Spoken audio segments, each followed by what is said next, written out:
Alright guys, today we are going to learn how to choose your yarn and your crochet hook. So the first thing you're going to want to do is understand what project you're doing. From here you can pick your color and which type of yarn you need. Color should be pretty self-explanatory, just pick the color that goes with it. If you're doing a leaf, you'll probably want green. If you're doing a scarf for someone who likes purple, you'll want to do purple, so on and so forth. As far as choosing your type of yarn, you can use a simple yarn like these ones over here, or we've got some special yarns like these two up front. This one is a very chunky yarn. It's good for things like scarves, but it wouldn't be good for something like a hat because it would make it way too thick.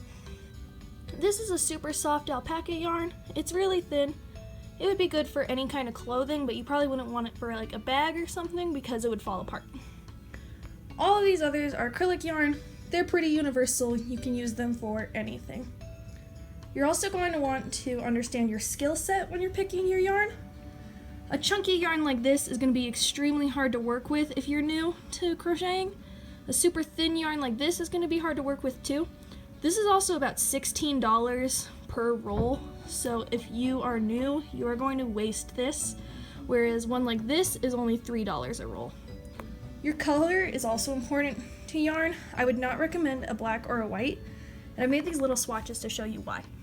On a black, you can't see any of the individual stitches, and you're gonna have to use your feel to find it, which is really hard to do for a new crocheter. Same deal with the white, it's less difficult, but you still get a lot of blurring. Navy blues and light yellows are gonna have similar issues to both of these, but a light yellow like this, you can see each individual strand better, so I feel like most people can use this pretty well. If you need to find a yarn, you're going to want to look for something that looks kind of like this in most cases. And if you're not sure what it is, this is not sponsored, but you can look at both of these brands. This one is Michael's brand. This is Red Heart. You can get either online. And what you're going to want to look for is this label that says 100% acrylic. That's going to be very strong, very usable, and very simple. And then from here, I will show you how to pick your hook. Alright, now that we've picked our yarn, we need to pick our hook. Hooks are generally either going to come in a large set like this or a smaller set like this. You can buy them individually, but if you plan on making more than one type of project, I recommend buying them in a set so that way you can switch between hooks. So when choosing a hook, the first thing you need to take into consideration is your project.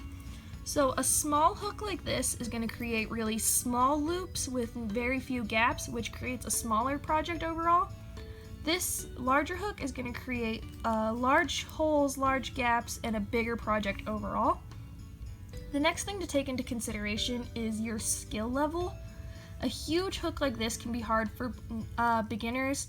Unless you have arthritis, then I do recommend a larger hook.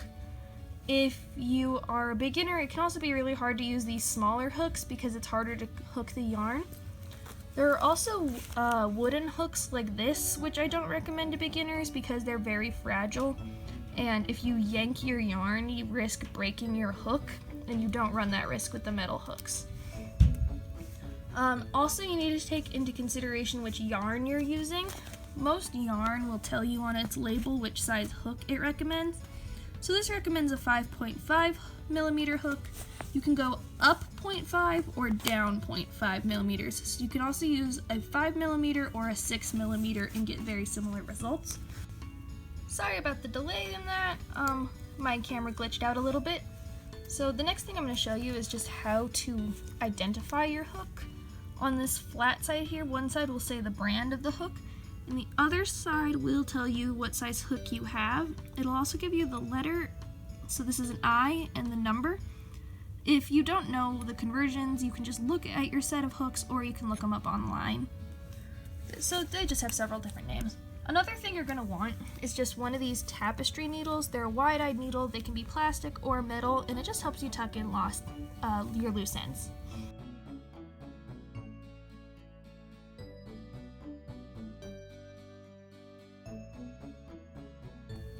Alright guys, now that you've got your hook and your yarn, you are ready to start crocheting. My next video will show you how to start. Hope you guys all take care.